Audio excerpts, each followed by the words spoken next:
Carvey, England looked like they lacked energy, ideas, creativity. Where was the England from the first game? Very good question. Look, you get games like this in the World Cup. If you're going to do well in a tournament, you're not going to play well in every game.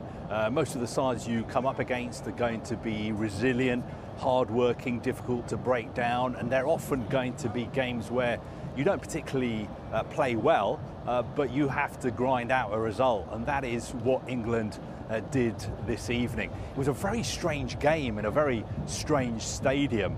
I have to say, this stadium behind me, when you walk into it, it's like walking into a shopping centre, and there's a football stadium inside the shopping centre, and the atmosphere inside the ground, not really what I'm used to at football games. For instance, there's golf buggies ferrying fans around the stadium, fans who are too lazy to walk to the turnstile they want to get to. Inside the stadium, everyone's on their phones filming everything. There's a DJ playing, there's a light show, people going up and down the aisles selling you food and drinks. Didn't really feel like a real football game at all. You hardly heard England fans singing at all. I think I heard the sort of real old school England fans who were behind one of the goals. A couple of times you heard them singing. It was just a very flat atmosphere inside the ground. One of the reasons could also be that the kickoff was so late. The game kicked off here at 10 p.m. It's midnight now. That could be another reason. It was very warm inside the stadium as well. So a real flat, lethargic performance by England. But as I said, you need to keep things in perspective. At a World Cup, at a major tournament, you're not going to win every game 3, 4, 5, 6-0, score lots of goals and entertain the whole time. Sometimes you just have to grind out a result, and England did that this evening. Carvey, perhaps similarities to that 0-0 game against Scotland at Euro 2020. Of course, England went on to get to the final in that one. Yes, they did, and I think after that they beat Germany as well, that great occasion at Wembley. So you really need to keep things in perspective. A lot of the England fans around me were getting very frustrated. A couple of them were criticising Gareth Southgate in the second half, complaining about the fact that he wasn't making substitutions earlier. They wanted Phil Foden on. They thought that England had a lot of possession but weren't doing very much with it. But as I said, keep things in perspective. England are still top of the group, almost certainly. It looks like they're within touching distance of getting to the knockout stages of this tournament. The only worry I would have, I think if they do get to the knockout stages, the round of 16 game will be at this stadium, the quarterfinals will be at this stadium, the semi-finals for them will be at this stadium as well. And I just didn't feel like there was any kind of real atmosphere in this stadium at all. Compared to the other stadiums we've been in Qatar, they've had better atmospheres. I wouldn't say they feel like you're going to a real football game that we are used to back home. But yes, very flat evening, very strange evening, and I'm sure Gareth Southgate at the moment, he'll be speaking to the media. I'm sure we'll be hearing from him soon as well, and he'll be saying, yes, we didn't play well, but look, we didn't lose the game. There's plenty we can improve on. It's only the second game of the tournament. Look at some of our rivals, for instance, Argentina have lost, Germany have lost as well. We're still unbeaten and we're top of the group. A lot of people will be talking about substitutions, Carvey. Man of the match last time out was Jude Bellingham. With half an hour to go and England needing a goal, Gareth Southgate opted for Jordan Henderson. What did you make of that? Look, I can understand there were a few groans inside the stadium as well when Jude Bellingham went off and Jordan Henderson came on. In Gareth Southgate's defence, I will just try and play devil's advocate. I will say that in that game, it looked to me as if England didn't have control of that game. England didn't have control of midfield. The USA were growing and growing into the game. You know, at the beginning, they were sitting back and trying to hit England on the break. But as the game went on, they were gaining more and more possession, gaining more and more control. And I think Gareth Southgate's thinking was, look, Jude Bellingham, of course, is an exceptional player, but he's only 19 years old. He played against Iran on Monday as well. Maybe it's time for a little bit of experience to see if we can get some control in the game. I thought he made the right decision to bring Jack Grealish on. Immediately he started doing things on the left, creating chances. You could see the USA players were very wary of him. Perhaps he could have thought about replacing Harry Kane as well. Harry Kane looked a bit tired towards the end, although he had that great chance.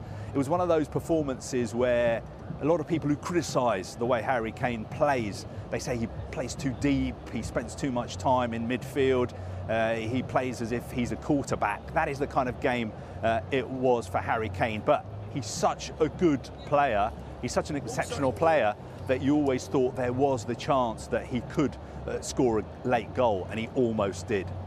OK then, Carvey, England top of the group heading into the final game. What do they do ahead of that game against Wales? Well, look, I think beforehand we were talking about the fact that if England won tonight, it would be 6 points. They'd be through to the knockout stages, so they could afford to make lots of changes for the game against Wales. We were talking about the fact that maybe Harry Kane would be rested, for instance.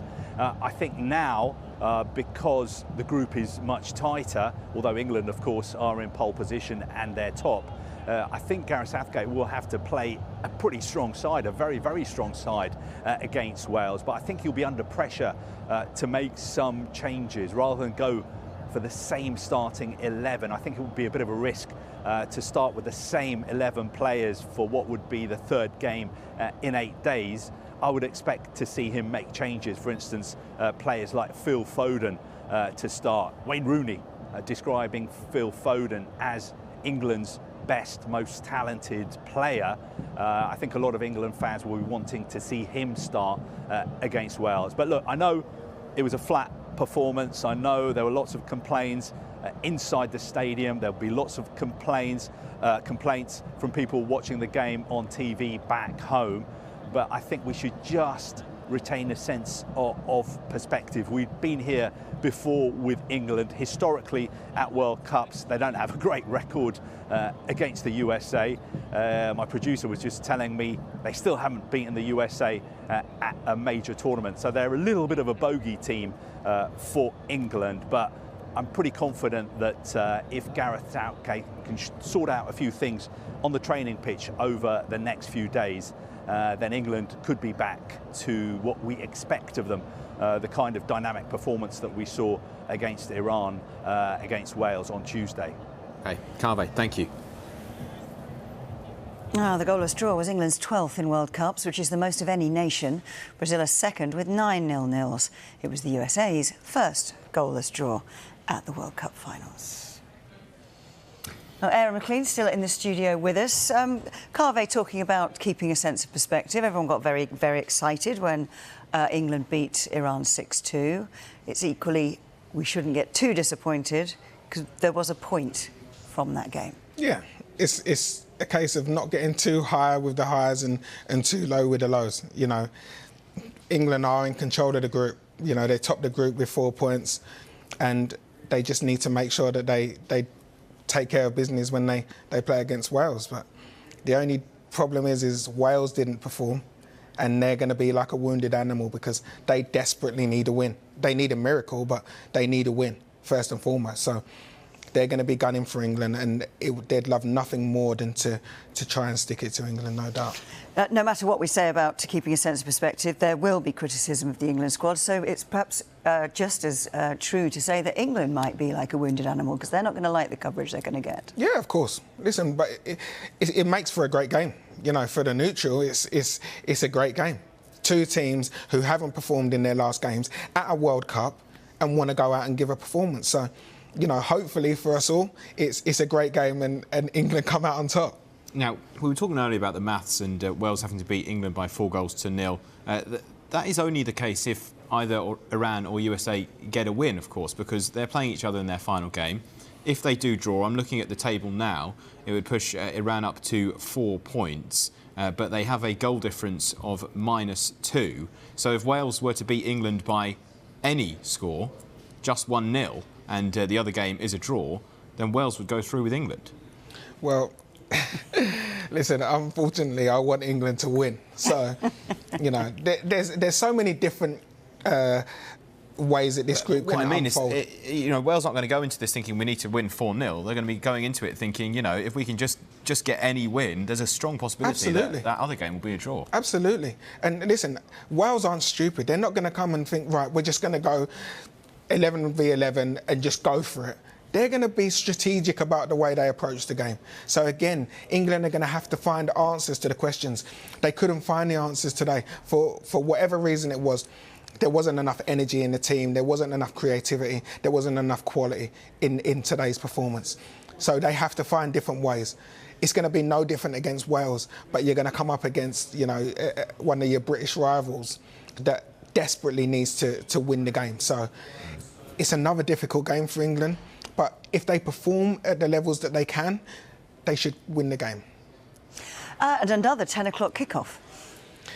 The 10 o'clock kickoffs aren't great, are they? You know, I don't think anyone's It's fine for us here at 7 o'clock, but if you were a player, would you fancy that? I mean, Finishing that must at change your whole day. 100%. And I think everything has to change. In the times that they're training has to change. You know, the times that they're eating, the times that they're sleeping, everything changes. And it's such a quick turnaround from going from playing in the Premier League to all of a sudden a week later you're playing in the World Cup. So there are so many things that the lads are still trying to acclimatise to, and the surroundings and the heat.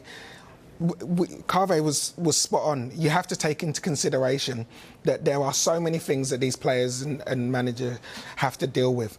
But unfortunately, it's a game of football and it's a results-driven business. So if they don't want the criticism, you have to go and perform. Unfortunately, today they didn't, but I've no doubt that against Wales they will. We're starting to hear about what Gareth Southgate's thoughts are on the game. I'll ask you about Harry Maguire in a minute because he's mentioned him. But firstly, he said it's a point gained and not a couple of points lost. Yeah, I think they have to look at it from a positive aspect. They haven't lost the game. They're in total control of the group, and if they play the way they know they can, they'll win the group and go through to the knockout stages. So I don't think that they need to look at any negatives whatsoever. In-house maybe, but to the public, you just concentrate on the positives. Okay, he's heaped praise on Harry Maguire post-match as well. Do you agree with that? And was he one of the best players for him? Yeah, he was excellent. You know, there was a lot of crosses coming into the box, a lot of corners. You know, I think they had 7 corners and Harry Maguire headed at least 6 of them out. So I think that he was definitely a key figure for England. Every time that USA had an attack, it was either him or Stones that were having to come and cover the wing-backs that had gone forward. So he had a solid game and he's kept a clean sheet. So I think he can be very happy with his performance today. Gary Neville very disappointed not to see Phil Foden at any point during the match. Is that something you agree with? I do. I would have liked to have seen Phil Foden, but we have to trust Gareth Southgate. You know, he's there. He can feel what the mood's like. You know, Carve said that it looked like England didn't have control of the game. I'd agree with that. And maybe he just thought bringing Jordan Henderson on will give England a little bit more control. If they had almost gone into the ascendancy, then maybe we would have seen the introduction of Phil Foden. That didn't quite happen. It shored us up a little bit, but it didn't really give us the emphasis to be able to go on and push for a winner. Why are we talking about the introduction of Phil Foden, though? This was a guy who many people think is one of the best young talents, if not the best young talent in the country, had a big impact on the Euros. Why isn't he starting? Well, you look at the Iran game and he didn't start. And no one really spoke about Phil Foden not playing. So, again, you have to put it in context. That's all right if they're going to score 6, I guess, but... Yeah, but again, you have to put it in context. We can't just say, well, why is he not playing? Why is he not playing when we don't win? Exactly. So against Iran, he didn't play, and we went and scored 6. Here's a better question then. For the Wales game, should he start? For the Wales game, he's definitely got a case to start. I think there has to be changes anyway. I think he has to freshen it up. And Phil Foden is definitely a player that can come into the team and add a freshness, add quality. Which players then are of that starting 11 do you think are in trouble when it comes to starting against Wales? I think all of the attacking players. Including Kane? even including Harry Kane, he looked quite tired today. He's getting through a lot of work, and again, the conditions are tough on anyone. So to play those 3 games in a short space of time, I wouldn't be surprised if Harry Kane was changed. I doubt that he will be, but there is a case for him to be changed and to freshen it up, and then he come on later on in the game. OK, well, throughout the game, Aaron, we were asking people at home for the player ratings on the Sky Sports app and website. This is how England's starting players fared. And you can see England defender Harry Maguire has got the highest ranking there on what was his 50th cap, 6.2 out of 10. Mason Mount was the lowest scoring midfielder with 4.5. None of England's forwards managed to get above 5. Captain Harry Kane there on 4.9. Raheem Sterling, the lowest ranked player in the squad with 4.4. Thoughts? I think it was just a lack of quality all round. The service into the attacking players wasn't good. The quality from the forward players when they did have it in those areas wasn't good. I think it's... Was it down to them or was it down to what the USA did to us? I think it's a bit of both. I think that there were passes that are simple passes for these players to be able to make that they didn't. But at the same time, the game plan from the USA was brilliant. You know, the 4-3-3 worked perfectly. They went and pressed when it was the right time to press. They made it condensed in the middle. They forced England out wide, and they almost made play predictable. You know, even when they weren't in possession, they were dictating the areas that England are playing in, and England played into their hands.